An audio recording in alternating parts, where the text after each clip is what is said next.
Welcome to this program entitled Coordinating Better Outcomes in Multiple Myeloma, Pharmacist Leadership with Novel Antibodies and CAR T Therapy.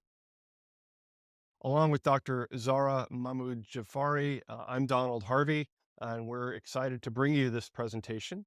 I want to thank Peerview Institute for providing the session and Janssen and Sanofi for providing educational grants for the symposium. Look out for additional follow-up polling during the presentation on the various topics that we're going through. And please do submit your questions using the live chat function, and we'll answer them throughout tonight's event. You can visit us here at this website, peerview.com/multiple myeloma virtual, where you can view the slides and practice aids now and download them after the event. Peerview is also reachable by email and on Twitter. So as we think about myeloma therapeutics since 2015, we've had a number of advances. So an 8-year period has really changed the way we think about treating disease, not only initially, but also certainly in relapsed and refractory care. Since 2015, that first landmark was the approval of drugs targeted towards CD38 and SLAMF7, with daratumumab and elotuzumab coming onto the market. Moving forward with CD38 therapies, beyond single agent daratumumab, there were expanded indications with combinations. There was split dosing that became clear that was okay for patients who might not tolerate IV therapy over a single day. And then finally, subcutaneous formulation, which allowed us to really advance the care and reduce infusion reactions substantially. We also had a second agent come onto the market in isatuximab in 2020. And then moving forward, we continue to expand CD38 options as well as BCMA targets.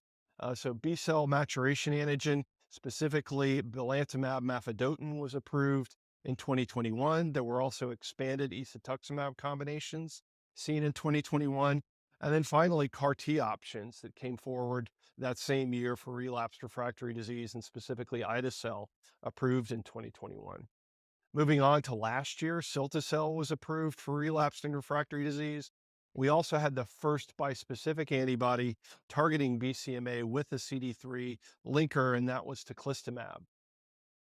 Unfortunately, based on the results of DREAM3, the confirmatory trial, withdrawal of belamaf from marketing authorization has been initiated. It is available via compassionate use, which Zahra will get into.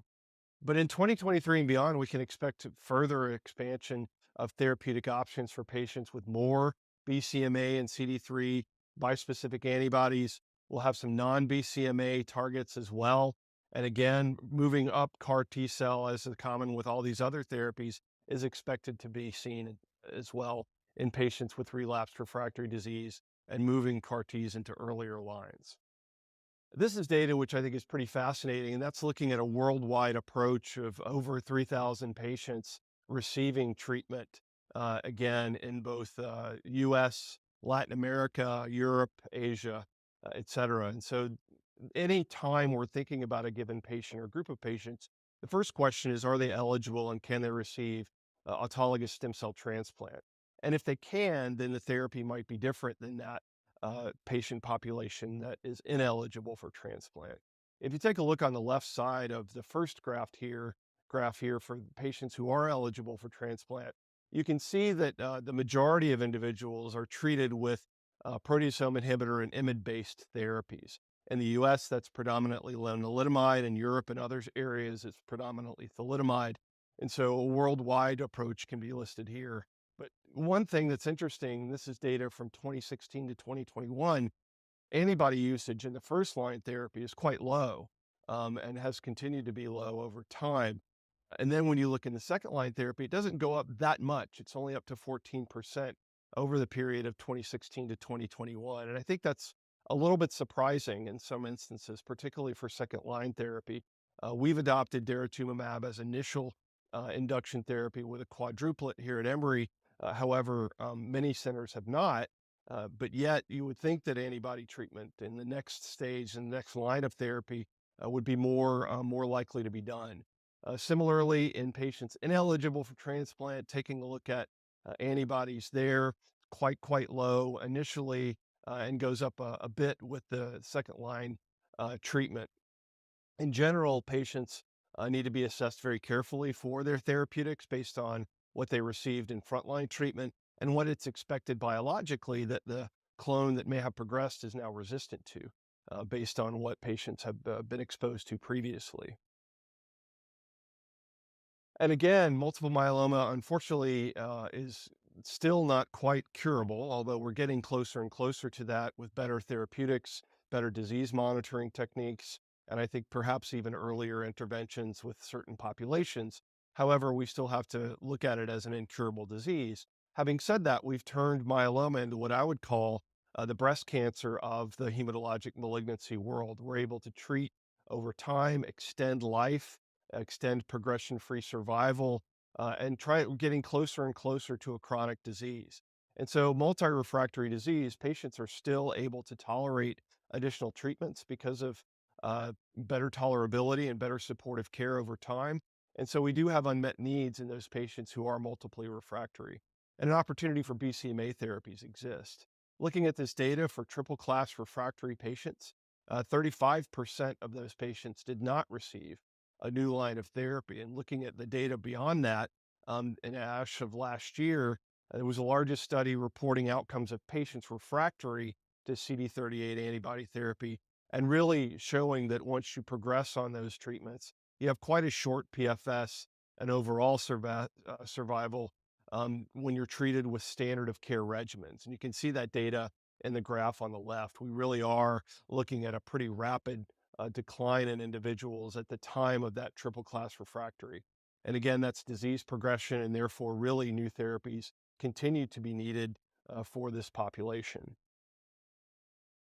So, our goals for today are listed here. We want to help you understand the evidence behind these therapies with antibody based treatments and CAR T cells in myeloma at various stages.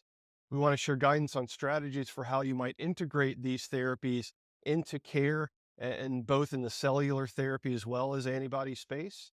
And then finally, equip you, a pharmacist, with skills needed to address some of the practical aspects of care when using these treatments, thinking about dosing, step up dosing, safety, monitoring, concomitant therapies, supportive therapies, and patient and staff education around the care of patients with myeloma being treated with each of these therapies. So we'll move into the first part of the treatment. Again, I'm really pleased to have Zahra with me today to go over these treatments and antibodies, both in cellular therapy, and how we can use some insights that she and I have gained over the years in thinking about how myeloma is treated.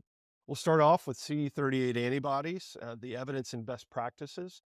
This is a slide that's probably familiar to many. It's certainly a slide that's consistent with most immunological CD-based therapies, whether it's 2038 or anything else. But in general, both daratumumab and isatuximab bind to CD38. CD38 is obviously present on myeloma cells and leads, therefore, to apoptosis and that cell death. However, CD38 is also present on other cells like eosinophils, like marrow progenitor cells. And so daratumumab does have adverse events consistent with an on-target effect. Unfortunately, the on-target can live in places like the lungs and in the marrow, and we can see adverse events from those CD38 exposures. You can see here the multiple effects of how the antibodies work. Again, it's direct apoptosis in many ways with some secondary effects of antibody drug cytotoxicity, antibody-dependent cytotoxicity. So diving into the NCCN guidelines for therapy for newly diagnosed patients. Again, our first job is to assess whether or not patients are candidates for stem cell transplant. And if they are, then these are the options that are listed within the NCCN guidelines. Quadruplets with antibody components are among the recommended options. However, we do have category 1 data, very strong data, for the combination of bortezomib, lenalidomide, and dexamethasone. There's also carfilzomib and lenalidomide index data that's out there. And again, here at Emory, we've adopted the combination of those drugs plus daratumumab for our upfront treatment. Going back to the idea that we're strong believers here that a stringent CR and as early and deep as response as possible to induction therapy is critical. And so there are other agents that are out there. And again, these antibody quadruplets um, do represent a new development in therapy. And I would argue that daratumumab plus bortezomib, len, and dex is the equivalent of R-CHOP in myeloma. So we're really starting to see impressive data over time, and again, deeper responses through MRD and other measurements. Other multi-agent antibody platforms are listed here as well. Daratumumab with bortezomib and thalidomide, with carfilzomib and lenalidomide, and with cyclophosphamide and bortezomib, as well as dexamethasone. Dexamethasone continues to be an important drug in the therapy of myeloma. Certainly, we're trying to reduce the doses more and more to try to improve tolerability. However, it is a direct lympholytic drug and continues to make things work better along with all of the other agents in the regimen.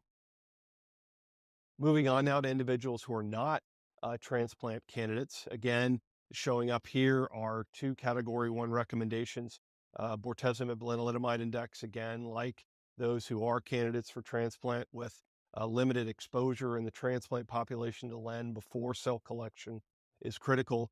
And looking at the options that are also recommended beyond daratumumab, len index, and bortezomib, len index, carfilzomib combinations, ixazomib combinations, the oral proteasome inhibitor, darabortezomib, melphalan, and prednisone, again, primarily used outside the U.S., but can be used in individuals who are not stem cell transplant candidates. And then finally, daratumumab, cyclophosphamide, bortezomib, and dexamethasone as well. Daratumumab triplets and quadruplets continue to show benefits in those who aren't eligible for transplant. These are data from two trials, the Maya trial and the Alcyone trial. These are combination therapies, again, that are randomized. This leads us to data category 1 evidence with lenalidomide and dexamethasone. Daratumumab improved PFS all up to almost 30 months compared to len and dex alone. And so daratumumab certainly adds substantial activity to that regimen. Similarly, with DVMP versus VMP, we've got additional evidence that here PFS is improved by almost double the time with VMP alone. When looking at guidelines for early relapse in patients who have had 1 to 3 prior therapies, CD38 platforms definitely need to be considered. And as a reminder, induction therapy, transplant, and lenalidomide maintenance is one line of therapy. And so considering all of that as we look at patients in their treatment journey, again, CD38 for us is adopted very early. And if it hasn't been adopted already, patients definitely need to um, receive these agents if they can tolerate them and it's appropriate. Lots of category 1 data here. This is where many of these agents got their initial FDA approvals. And so we have a long history and certainly a lot of data in randomized trials showing benefits to patients in both the bortezomib refractory area as well as lenalidomide refractory, which may be many of the patients that you see who are transplanted and are on len maintenance. And so those are the options listed here. I won't read them, but they are possibilities for individuals who have not had CD38 directed therapies before.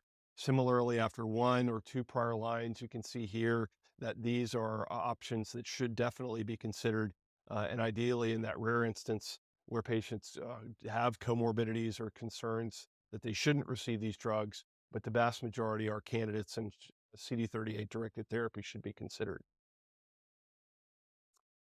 Thinking about triplets in relapsed and refractory disease, the guidelines that are out there now and the evidence that's there include both intravenous daratumumab as well as subcutaneous daratumumab. POM index are great combinations with subcu in instances where patients have not received it already. The PFS in combination with carfilzomib dara index versus carfilzomib index alone, again, also very positive with an additional 13 months over a year of improved progression-free survival.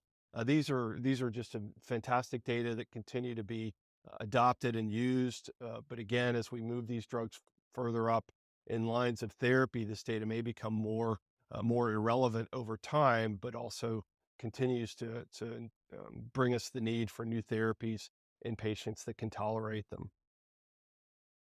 So subcutaneous dosing has really taken over in terms of daratumumab use. It is a flat dose, not weight-based, and that 1,800 milligram flat dose is a 15 mil volume. It's a push over 3 to 5 minutes. It's given weekly for 8 weeks, then every other week for 16 weeks, then monthly. If you think about daratumumab and isatuximab, again, the comparisons to rituximab are out there. Initially, the patients will have a substantial CD38 positive cell load. And that's really what causes the adverse events when those cells begin to lyse after exposure to these drugs. And when they begin to lyse, again, you can start to see adverse events initially. However, the subcutaneous route really minimizes that because it is a peak concentration effect. So lower peak concentrations with subcutaneous dosing are seen, and therefore adverse events are less severe.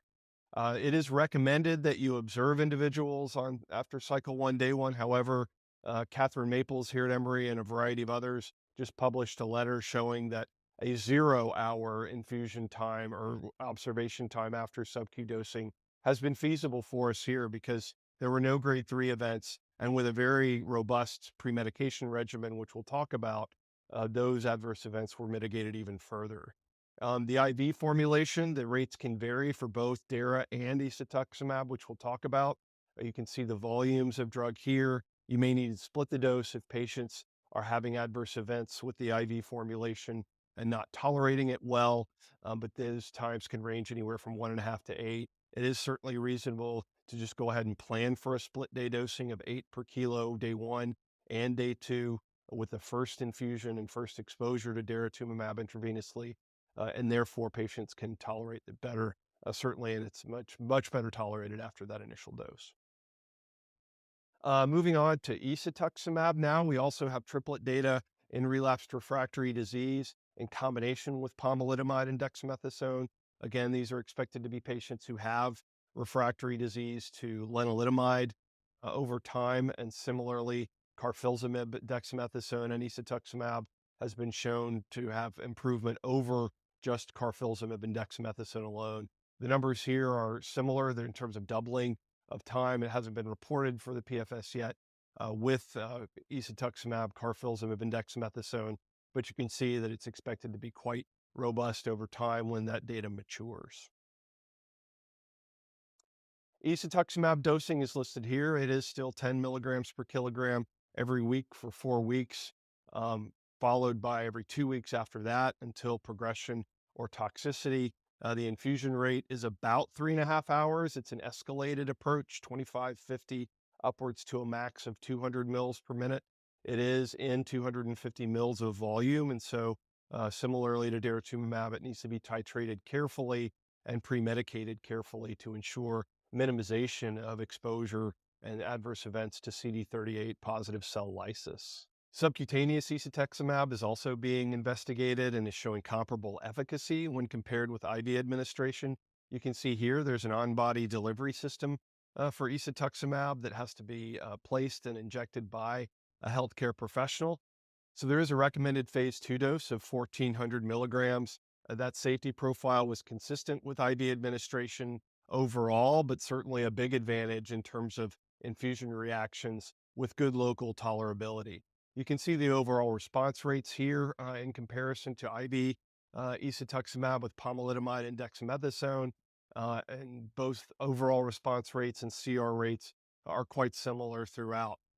Sub-Q formulations are also being investigated in myeloma in a non-inferiority study. And so again, expect isatuximab in a subcutaneous formulation to be available to us pretty soon. Certainly, thinking about hypersensitivity reactions and pre-medication is important. Again, the IV formulation is going to be much more associated with these reactions. Pre-medications are similar within IV and sub-Q daratumumab. You only need one steroid. That steroid will certainly be helpful in the management of myeloma, and an individual is getting it as part of their therapy. It should be given prior to the CD38 antibody, no matter what the route or the drug. Similarly, we are looking at montelukast, and that's a drug that a leukotriene inhibitor, which reduces the ability of CD38 positive eosinophils when they lyse to cause pulmonary adverse events, cough, etc. And so, with shortness of breath, Montelukast certainly helps to prevent that over time and reducing that specific adverse event related to pulmonary issues. So, what are some of our take homes with CD38 antibodies? Generally, these antibody platforms really have been well tolerated, and I can't stress enough the analogy to rituximab within lymphoma management and how these drugs are transforming and improving the backbone regimens which have been used for years. They are associated with hypogammaglobulinemia as well as cytopenias. Again, CD38 positive cells exist in the marrow, and they can independently and these antibodies can independently cause neutropenia, thrombocytopenia, and over longer periods, anemia. You might want to consider prophylactic intravenous gamma globulin. Certainly treat infections aggressively with these drugs. Patients need to have therapies added to these regimens based on the drugs they're receiving. And so antiviral therapies for proteasome inhibitors, CD38 antibodies need to be part of the regimen. If patients are on IMiDs, particularly with steroids, but also on their own, antithrombotic prophylaxis needs to be incorporated. And certainly, we've been excited to see subQ and its adoption for improving adverse event profiles and also efficiency of care. Pre-medication for these drugs specifically are listed here, and in general, combining all of these agents can certainly reduce the likelihood of significant adverse reactions along with providing subQ administration of daratumumab.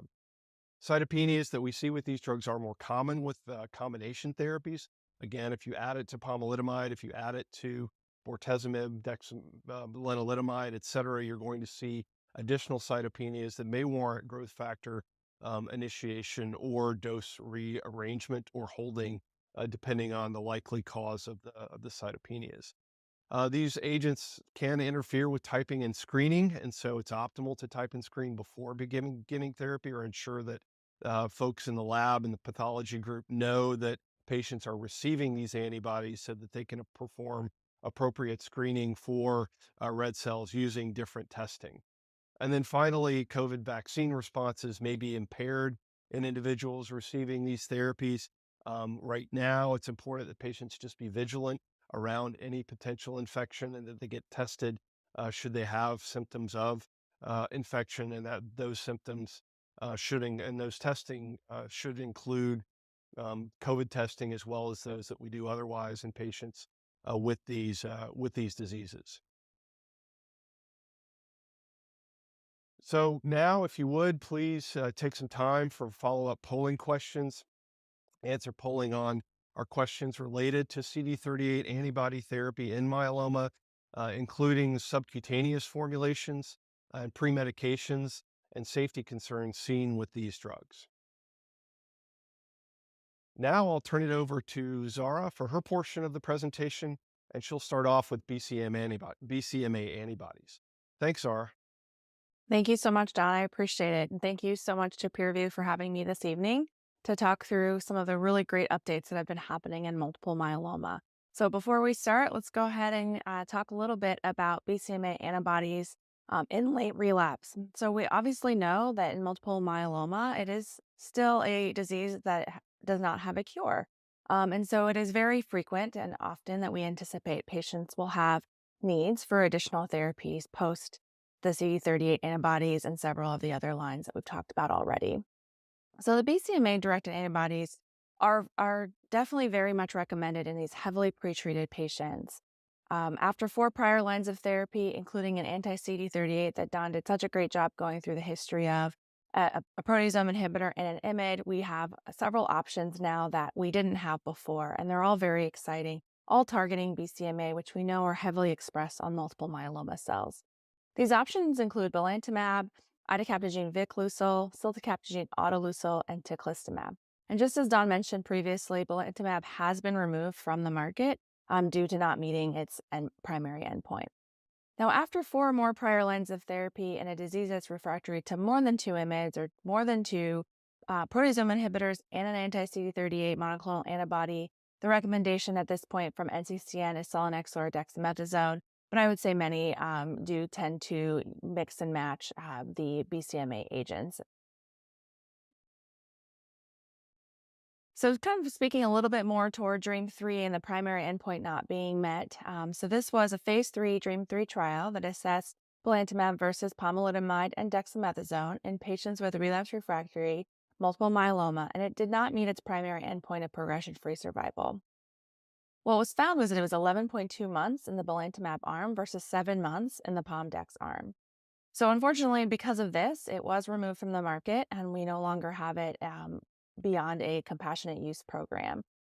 This is very patient specific, and so maybe we may see it reintroduced in a different way for future studies that are being done. For instance, Dream 7, Dream 8, and Dream 9 are ongoing trials that may inform a future reassessment of belantamab back to the market. Now, belantamab didn't come without its own risks and toxicities. Those include a very specific toxicity related to ocular adverse events. This required significant monitoring, counseling, and scheduled lubricant eye drops. It also had a pretty robust REMS program as well when it was on the market. So, we may see this reintroduced back again in the future, but just keep that in mind that it is no longer eligible for all patients outside of a compassionate use program.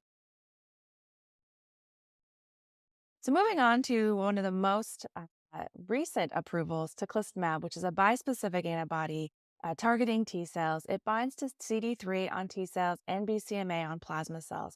It really is the very first bispecific antibody in this disease state, and obviously a very exciting alternative as it is off the shelf, readily available, and we will talk through the dosing, et cetera. But going through the mechanism of action, it mediates T cell activation and subsequent lysis of BCMA expressing multiple myeloma cells. So, again, a really important drug targeting a different target in multiple myeloma with a different mechanism of action, which I think we will see this more and more coming up. So teclistamab has shown to be highly active in triple-class refractory multiple myeloma. The pivotal trial is Majestic 1 at this point, and the take-homes for this for cohort A is teclistamab in relapsed refractory multiple myeloma patients with no prior BCMA therapy. Well, what they found in this trial was that the overall response rate of 63% in triple-class exposed relapsed refractory patients, meaning more than prior lines of therapy. The median duration response in this trial was 18.4 months, and they found an MRD negativity rate of 24.7%. It was 26.7% in the all treated patient population, and 81.5% of MRD evaluable patients were found to be MRD negative. In this trial, the median progression free survival was 11.3 months. So, a highly active agent in patients who are triple class refractory. So with teclistamab dosing, this does require a step-up schedule. It does have, once we are at the weekly dosing, a flat dose, but it does take a little bit to get there. For the dosing schedule for the step-up, you have days 1, 4, and 7. There is some information about having some flexibility with the administration of these days, and we can talk about that in the cases later. But for the first day, it's 0.06 milligrams per kilo, and day 4 is 0.3 milligrams per kilo, day 7 is 1.5 milligrams per kilo, and then finally, the weekly dosing schedule of the 1.5 milligrams once weekly. To allow for resolution of adverse events, knowing that the step-up dose and there are toxicities related to teclistamab as it relates to cytokine release syndrome, step-up dose 2 can be given between days 2 and 4 and potentially up to 7 days after the first step-up dose. This allows for flexibility for both the patient experiencing adverse events and potentially even for administration flexibility that we can talk about later. Now, the first treatment dose can be given between 2 to 4 days and potentially up to 7 days after the step-up dose 2. So again, to allow for resolution of these adverse events, the patients do have some flexibility in when these doses are administered. One caveat, though, to be mindful of is that patients should be hospitalized for 4 to 8 hours after the administration of all doses within the step-up schedule. So this is something that's interesting and I think can vary from center to center. Current state, we still hospitalize our patients during step-up, and so based on this administration, that could be a 9-day admission. However, we have kind of made that a little bit more flexible to try to minimize the admission time. But certainly this can be very burdensome on the hospital and bed capacity. So, in order to minimize the adverse events related to teclistamab and the step up dosing, there are pre medications that are recommended. These include oral Benadryl, oral or IV dexamethasone, and Tylenol. These should be given 1 to 3 hours before each dose of the step up dosing schedule and the first treatment dose at a minimum. I think frequently, though, we are continuing these pretty much past step up as well, just to minimize adverse events. So, I think the important thing to remember here with cytokine release syndrome is that it does occur with teclistamab even despite these pre-medications. Despite the dexamethasone that was given during step-up dosing, 72% of patients had some form of CRS. While despite that, all events were grade 1 to 2, except for one being more transient. In the trial, Majestic neurotoxicity occurred in 5 patients, or 3%, that had a total of 9 neurotoxicity events. 7 of those events were concurrent with cytokine release syndrome. All of the ICANS events were grade 1 and 2, and they did fully resolve. And there were no treatment discontinuations or dose reductions due to neurotoxic events, including ICANS. So, just something to be mindful of is that cytokine release syndrome does occur. However, it is a lower grade than we anticipate due to those steroids that we give ahead of time. There are several operational logistics and a large lift from a center perspective when trying to enroll and get a patient started on teclistamab. This includes a REMS program, a wallet card. For each dose before it can be dispensed, there has to have a individual dispensing code with each cycle, depending on how you define a cycle in your electronic medical record. Also, in terms of the role of the pharmacist clinically, of course, there's a steroid premedication and step up dosing. There's close monitoring as it relates to steroids. We do also have recommendations for antiviral prophylaxis until CD4 counts are greater than 200. We do have some guidance in terms of GCSF for higher grade neutropenia.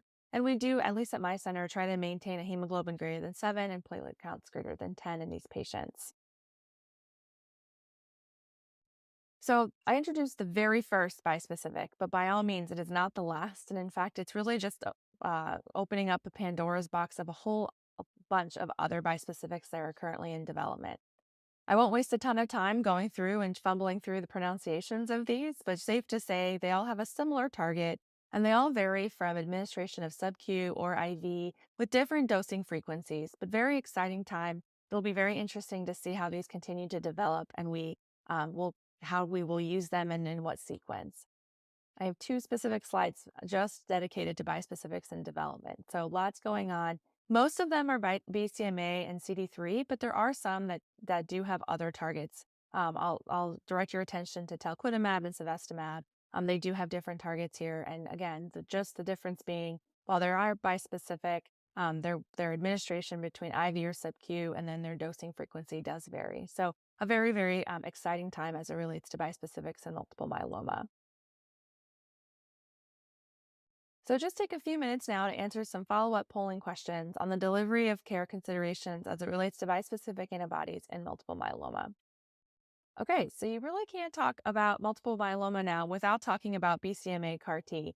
This was also a very exciting time when these were approved in multiple myeloma. And just to orient you to the CAR T journey as a macro view, these are unique in the fact that they do have a prolonged manufacturing time because patients have to undergo a leukapheresis process where their cells are shipped for manufacturing that can take anywhere from 17 to 28 or more days where the CAR T cells are isolated, activated, and then engineered T cells that are then infused back into the patient.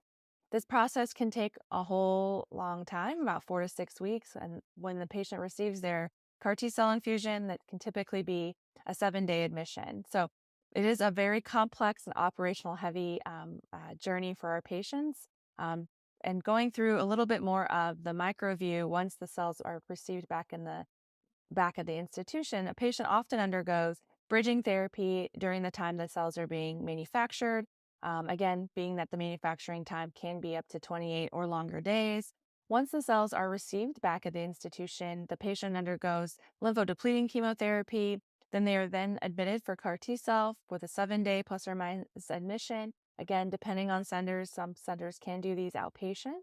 And then the first 30 days are kind of the more acute toxicity management where there is risks of cytokine release syndrome and neurotoxicity. But the journey doesn't end there. And often I think people forget that there is a lot of toxicities that we're still learning very much about in the long term perspective, more than 30 days. These patients have significant hypogammaglobulinemia, cytopenias, and infections. And we have a lot of research being done of how to manage patients more long term. You can't talk about CAR T cell therapy without talking about the village. There are so many individuals that are involved in CAR T cell therapy beyond traditional chemotherapy that we would talk about. This really goes from financial coordinators all the way to quality managers, data managers, pharmacy, nursing, physicians, ICU teams, emergency room teams. There's a lot of individuals that are involved in the care of CAR T patients, and I think the patients themselves. So communication is really essential and very critical if you are looking to onboard or start a new CAR T cell program. It is a lot of work, and so definitely like to introduce that factor and consider that. Switching gears a little bit now to talking about the CAR T cells and the two that we have currently available on the market. Ide-cel is the first that was approved. It is an anti-BCMA single chain variable fragment that's fused to a CD8 linker region and the CD137 or the 41BB co-stimulatory domain with a CD3 signaling domain. So it is the pivotal trials here is the KarMMa trials, and this was supported in later relapse settings. So in this trial, there were patients with relapsed refractory multiple myeloma after greater than 3 lines of prior therapy. And this is important because the approval is a little bit different than the trial itself. The overall response rate in KarMMa was 73%. And again, this is pretty compelling given that patients are heavily pretreated. 73% is pretty unique in this disease state. And in all the CAR T trials, we see similar numbers like this. The complete response rate was 33%, with a median progression-free survival of 20 months in patients that achieved CR. In KarMMa 3, ide-cel improved progression-free survival in patients treated with 2 to 4 prior regimens. And the prior treatment included daratumumab, a proteasome inhibitor, and an IMiD-containing regimen. The progression-free survival was found to be 13.3 months with ide-cel versus 4.4 months for standard triplet regimens. So really a very compelling agent to use in multiple myeloma. Not to be outdone, cilta-cel is also effective in later or early relapsed refractory multiple myeloma. This construct is a little bit unique in that it has 2 BCMA targeting domains designed to confer avidity plus a 41BB co-stimulatory domain. The 2 pivotal trials here are CARTITUDE-1 and CARTITUDE-4. So CARTITUDE-1 supports the use of cilta-cel in later relapse settings, again in greater than 3 lines of prior therapy. This is really remarkable that the overall response rate in this trial is 98%, 2 years post, and 83% of patients achieved a complete remission with longer follow-up. In CARTITUDE-4, cilta-cel improved progression-free survival in patients treated with 1 to 3 prior regimens, and the prior treatment being a proteasome inhibitor and an IMiD-containing regimen. So again, very, very active in these patients with relapsed refractory multiple myeloma. So there are a lot of principles as it comes to CAR T cell. I already introduced the idea that communication is key. It is a heavy operational burden on centers. It is important that if CAR T is not offered at your center, that a timely referral is made to a certified healthcare facility. So because it is limited to sites that do have certain logistics in place. It is important also to avoid prophylactic use of dexamethasone or systemic corticosteroids. There is some concern that it may impact the efficacy of the CAR. This is not the same with BCMA bispecific antibodies, so that is just one point of caveat that's different between CAR T cells and bispecifics. There are a host of adverse events, including cytokine release syndrome and neurotoxicity, as well as long-term events that can include hemophagocytic lymphohistiocytosis or macrophage activation syndrome, and then long-term cytopenias that, again, we're learning a lot about. It isn't just the CAR T cell therapy alone as a one and done therapy. You also administer lymphodepleting chemotherapy, typically with cyclophosphamide and fludarabine. Although, safe to say, last year with the fludarabine shortage, we were all learning how to be pretty creative with this. There are some pre-medication requirements with CAR T cell therapies. And then, of course, the significant monitoring for cytokine release syndrome and neurotoxicity. One point of caveat as well, as part of the REMS program, as all of these agents and that includes ide-cel and cilta-cel, are available through a risk evaluation and mitigation strategy program. Centers that offer this have to have tocilizumab readily available, and a lot of us either keep it patient specific or have a high enough par so that we don't have to worry about ever running out of tocilizumab. But this was also a concern during the COVID pandemic when there was a tocilizumab shortage. So lots of exciting operational logistics when it came to CAR T cell therapy. So let's go there. So when you're looking at CRS rates and ICANS rates between the two constructs, I always like to put a point of caveat that these two have not been compared head to head. So take these with a grain of salt when you look at a comparative table like this. But there is any grade cytokine release syndrome is high for both cilta-cel and ide-cel. And the median onset of CRS varies though based on the way the constructs are designed. So for cilta-cel, the median onset is 7 days and ide-cel is 1 day. This can have an impact on decisions when it comes to being able to admit a patient or doing this therapy outpatient. And for ICANS, any grade, 21% for cilta-cel and 18% for ide-cel. Infections were pretty prevalent, 58% in cilta-cel and 69% in ide-cel. And in terms of grade 3 or 4 neutropenia, more than 1 month post CAR T cell therapy, 10% in cilta-cel versus 41% in ide-cel. Grade 3 or 4 thrombocytopenia, 25% in cilta-cel and 48% in ide-cel. And there was a unique delayed neurotoxicity seen with cilta-cel that hasn't well been quite defined, but it is part of the warning label of 12% noted in cilta-cel. So some important points for cytokine release syndrome as it relates to the constructs in multiple myeloma is we have a low threshold for using tocilizumab. Multiple myeloma is unique in that way that, at least for us, we do tend to treat with tocilizumab at the first fever, even in grade 1. So we do have a high inventory of tocilizumab available should it be needed. CAR T is almost always given inpatient. Again, there are some caveats. There are some centers that have been um, able to administer these safely outpatient, but this is often due to the timing of the cytokine release syndrome post infusion. Again, looking at the median time to CRS and making sure that patient beds are available. That is something that has been a challenge with trying to get these patients and treated outpatient. And one specific practice point that at least came up at our center is for patients on oral anticoagulation preparing for CAR T, we do tend to transition them to low molecular weight heparins due to their shorter half-life. Should a patient develop neurotoxicity and need additional procedures, we didn't want to have to worry about concerns with anticoagulation. So that is one point that just recently came up. I think it's really important that there is communication between all hours of the day, pharmacists and the medical teams, to ensure that there's effective and continuous safety management.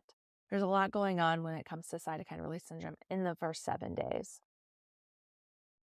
Looking over at practice points for neurological toxicities, there is a lot of monitoring. There is a specific neurotoxicity assessment that is completed to assess for neurotoxicity. Other causes of neurotoxicity should be ruled out. And a lot of times these patients are transitioned to the ICU and receive more intensive care support for life-threatening neurological toxicities. Some of the interventions that we try to make to prevent neurotoxicities, and when you look at the information, there is a recommendation for non-sedating anti-seizure medications for patients who develop neurotoxicity. I think for the most part, most centers have implemented this as prophylaxis up front.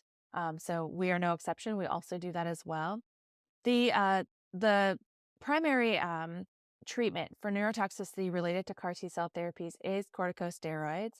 There is no role of tocilizumab here in neurotoxicity, and there is a baseline concern that potentially tocilizumab could make neurotoxicity worse. So the mainstay is corticosteroid therapy. We do try to minimize the use of corticosteroids, but again, as the grading of neurotoxicity increases and potentially gets worse, we do increase these doses pretty significantly. And then in a patient who develops any sort of cerebral edema, hyperventilation, and hyperosmolar therapy is recommended. Typically, this is managed pretty carefully by our neurology colleagues. So, in summary points on the role of the pharmacist in delivering care with patients that are receiving CAR T is that we do play a central role in the coordination of care of these patients. That includes not only education of our colleagues, our patients and the unique efficacy and safety profiles. There is significant coordination as it relates to lymphodepletion, pre-medication, and making sure that we avoid steroids. We learn a lot about the different washout periods based on what bridging therapies we are selecting. There are protocols to be developed for the use of tocilizumab and steroids for the treatment of cytokine release syndrome and ICANS. And then, not to mention, last but certainly not least, the REMS compliance. This is pretty significant burden on facilities to ensure compliance with REMS. Take a moment to answer follow-up polling on the use of CAR T cell therapy in multiple myeloma. Okay, now that we've gone through all of the different agents that are now available for multiple myeloma, it's time to talk through the case. And so I'd like to give it back to Don now to talk through some cases that we have in terms of lessons for pharmacy practice. Great. Thanks, Zahra. That was a tour de force of BCMA and CAR T cell directed therapies. So, wonderful summary. So, let's kind of dive into the application of all of this information to individual patients. And so, looking at perhaps one of our challenging areas, how do we handle patients who might be older and theoretically might be more frail than younger patients? So, let's take a look now at an older 75-year-old transplant ineligible patient with newly diagnosed disease preparing for initial induction. So, Zara, how would you think about the role of the pharmacist within this case, and how would you consider counseling and both in the setting of a triplet therapy for induction or perhaps even a quad therapy and induction? How would you consider those differently in the way you talk to the team and to the patient?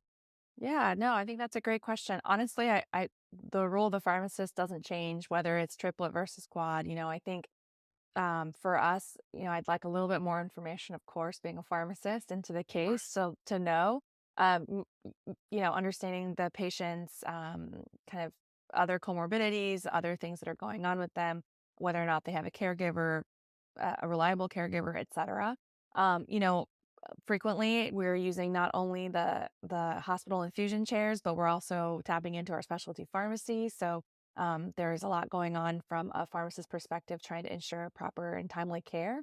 But in terms of counseling, it really doesn't make a difference for me between triplet versus quad. It's going to be a lot more of these operational logistics of how to make sure they get timely care and that they understand their treatment as best that they can. Yeah, speaking of comorbidities, which comorbidities would you really want to know about, whether they were present or absent when you're thinking about these therapy selections? Yeah, I mean, for newly diagnosed multiple myeloma, the world is their oyster, right? So we have all these different options. I think that at patients who have hypertension, if they have any sort of cardiovascular disease, that's really important. Of course, any sort of history of AFib, all those different things that, any patient who is on anticoagulation, that's really important to understand when we're making our decisions and whether or not to proceed with a certain therapy option or not. All right, so let's carry Robert a little bit further. If he were to receive a triplet or a quad, how would you consider the dosing and strategy of CD38 directed treatments? And how would you sort of think about what might be added to it in terms of, um, again, assessing different things and reviewing different areas for monitoring? Yeah, I think the slide lists pretty thoroughly what we would consider.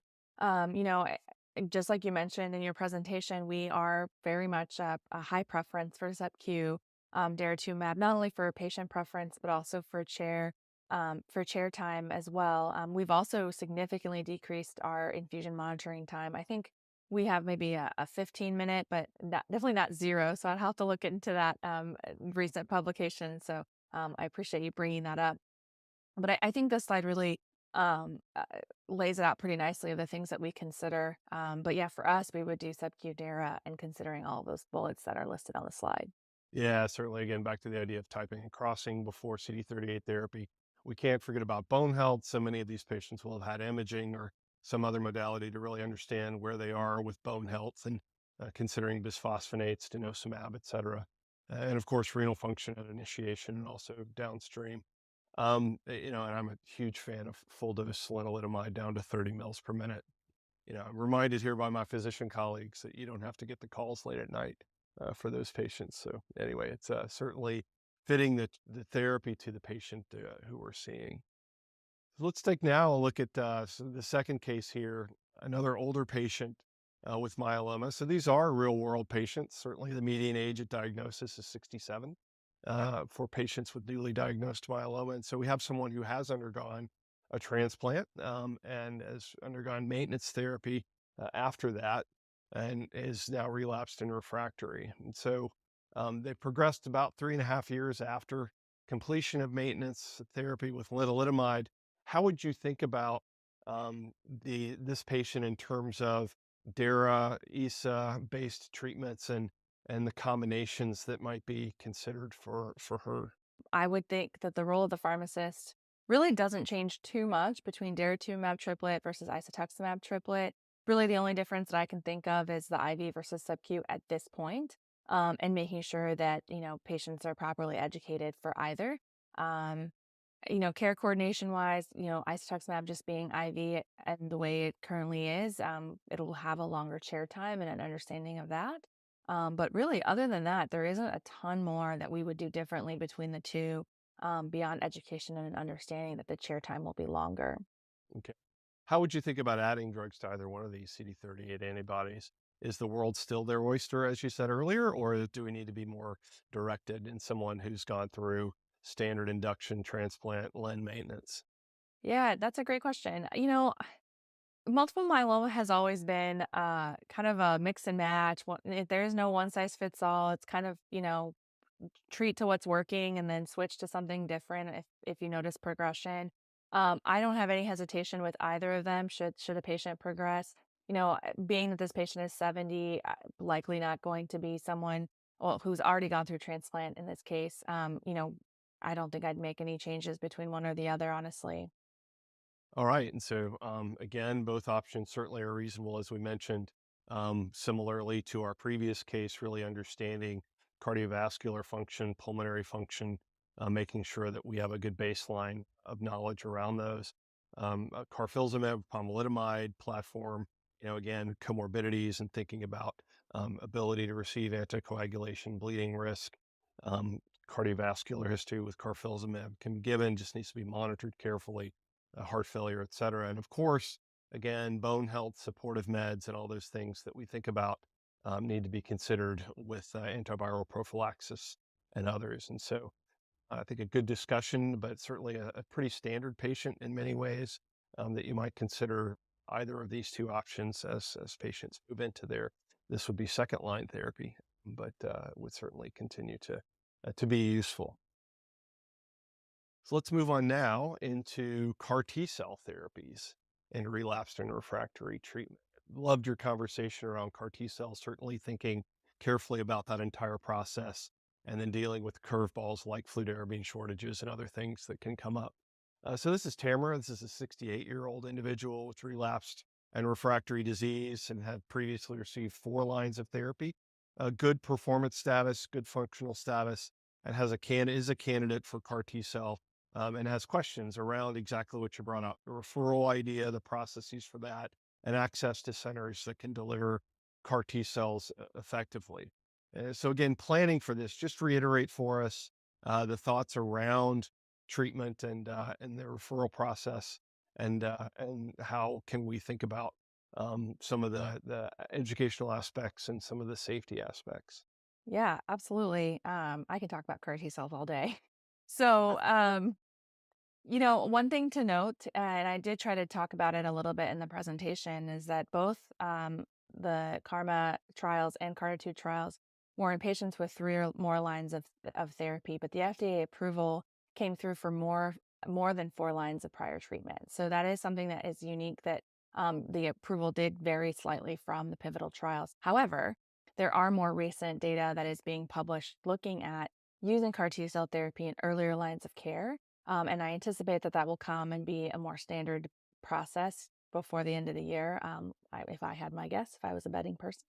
But that being said, one point of contention that we have often run into is how do you define a line of treatment and what does that look like? And with these patients who are relapse refractory, There is a lot of start and stop and a lot of toxicities along the way. And so, do you consider a repeat of a previous regimen another line, or is it a continuation of the previous line? And how does that look? So, there is a lot of coordination, and specifically with multiple myeloma, when it relates to just what line of therapy are they on. For a patient who has questions over the referral process and access to specialized centers, thankfully, each of the commercial products has a listing of available treatment centers with a kind of a navigation for referral. Once a patient is referred to a CAR T center, the role of the pharmacist in care coordination goes back to not only the lines of prior therapy, what bridging therapy will we use, and just the timing of it all, honestly. Most centers now that are CAR T center are staffed appropriately, and the education for staff has been completed. It then relates to the patient education. Patients are provided a wallet card and are told to stay within the facility for 8 weeks, close to the facility within 8 weeks, and not to, for 8 weeks, and are told not to drive for that amount of time. So there are some very specific patient education points to address for patients that are receiving CAR T cell therapy. For formulary, we follow the same process. So if a CAR T cell or any product is approved, it follows the same process through our health system. We do have specific safety protocols for teclistamab and then also for these CAR T cell therapies, individual safety protocols. So just something to be aware of, and just a lot of work that goes into providing these CAR T cells to patients.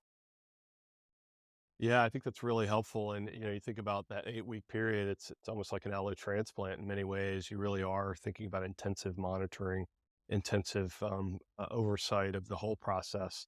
And as you stated during your talk, these aren't just 30-day windows. They certainly need to be managed longer for longer periods. And aftercare is certainly a critically important part of this too. Okay, so that's case three. So let's say that Tamara couldn't wait for her therapy or had access challenges to CAR T treatment or other issues. She's now worsening in her performance status, and the access isn't quite clear. And she's now got rapidly progressive disease with immediate treatment. So this brings up the question: okay, how do you handle this patient in this way? For a BCMA bispecific treatment, how would you think about that differently than CAR T cells? Obviously, there's no lymphodepleting portion, and it is off the shelf, as you mentioned. And then, how would we think about that for this patient, for inpatient dosing, outpatient dosing, and thinking about infections and other adverse events associated with, as of now, teclistamab or perhaps an investigational one on trial?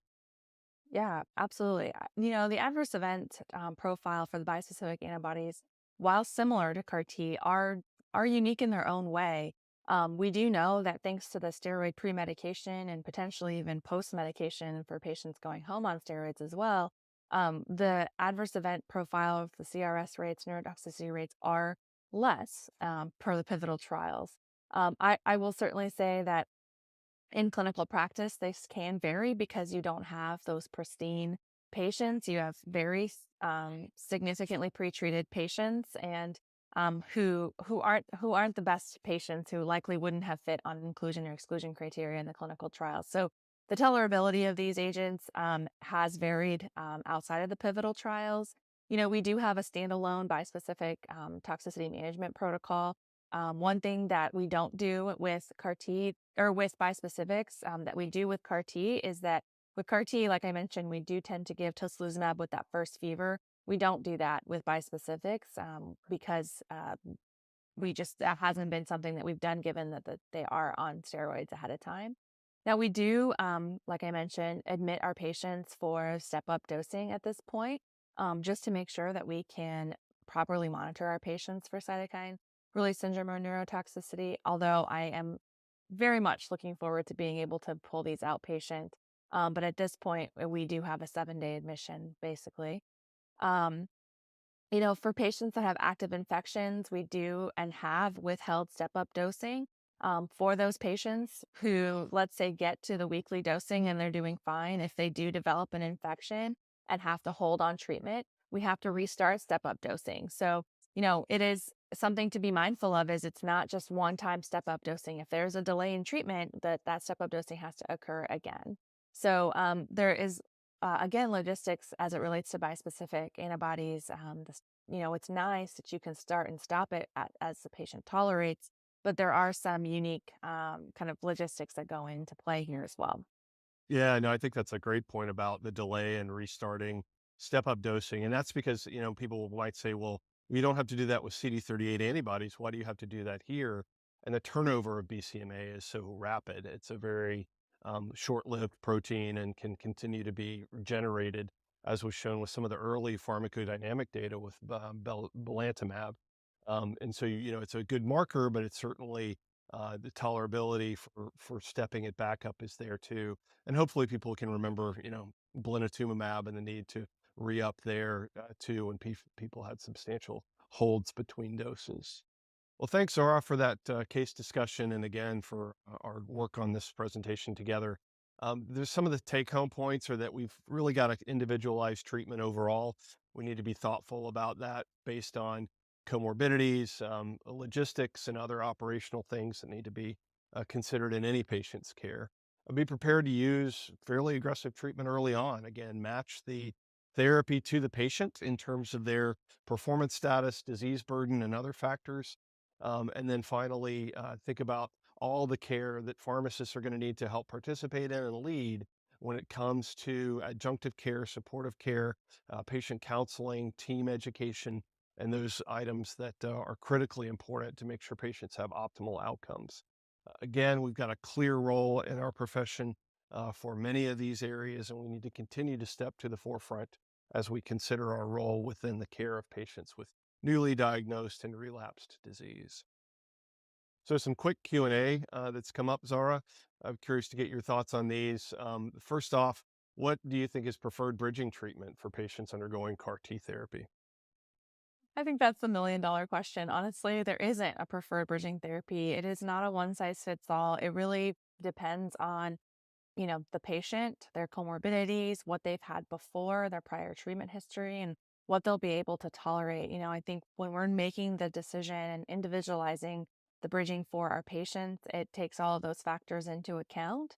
Um, Also knowing and trying to time it properly with the washout periods and knowing when the CAR T cells will be delivered back to the facility. So I wish I had this is exactly what you need to give, like for the lymphodepleting. But also on the flip side, it allows us some flexibility to kind of mix and match and do what we want in the case of shortages, because that was a really significant shortage that is just now improving, I think is improving, but as was a significant one. So it's good to have options. So there isn't one preferred bridging therapy at this point. Great. I'm going to move along now to another question I think is really important. Experience with CD38s and teclistamab in individuals with renal dysfunction. We've got a trial going here where we're using daratumumab up front in individuals who are with newly diagnosed disease with bortezomib and dex, and then adding lenalidomide on at cycle 2 for patients with creatinine clearances below 30. And we're seeing some really nice responses, recovery of renal function, which is the issue. And so at least at our center, again, it's back to the idea of can patients generally tolerate daratumumab, and renal function has had almost no impact on choice of dose if they can get it. How about at Kansas? Yeah, same. I mean, we know that renal dysfunction is a manifestation of multiple myeloma. And so we don't want to preclude a patient having access or being able to use CD38 or other treatment options. And so, we routinely are utilizing these therapies in patients with renal dysfunction for that very reason, given that we know that, it is a common and frequent manifestation of the disease itself. Okay, and real quick, I'll ask you to take this one. How closely should we be monitoring individuals for adverse events during the step-up dosing of teclistamab? Should it be daily, weekly? What are you doing there? Yeah, so I suppose since we are admitting our patients during the step up dosing at this point, it is daily. I would definitely say that during step up, it needs to be daily. For patients that obviously have made it to the full dose, potentially could pull back a little bit and not do it quite as frequently. But for us, for teclistamab during the step up dosing, I we are monitoring them doing, vital signs and neurotox screening every 6 hours while they're admitted. So it is pretty frequent to make sure that we don't miss any cytokine release syndrome. I think this book bodes a really great discussion on patient wearable devices. Should they be administered outpatient, and how frequently you would do adverse event monitoring there. But for now, we do it pretty frequently because they are admitted. Again, on behalf of Zara, I'd like to thank you, the audience, for participating in this education. You can visit us here at peerview.com, the address listed there, Multiple Myeloma Virtual. Please do complete and submit your post-test and evaluation for CE credit. While on the site, you can download slides and practice aids, and you can watch the replay of this event in the next 24 hours and the online activity in the coming weeks. On behalf of Zora, again, I'd like to thank PeerView for bringing us to this educational event, and also to Janssen and Sanofi for supporting it via an educational grant.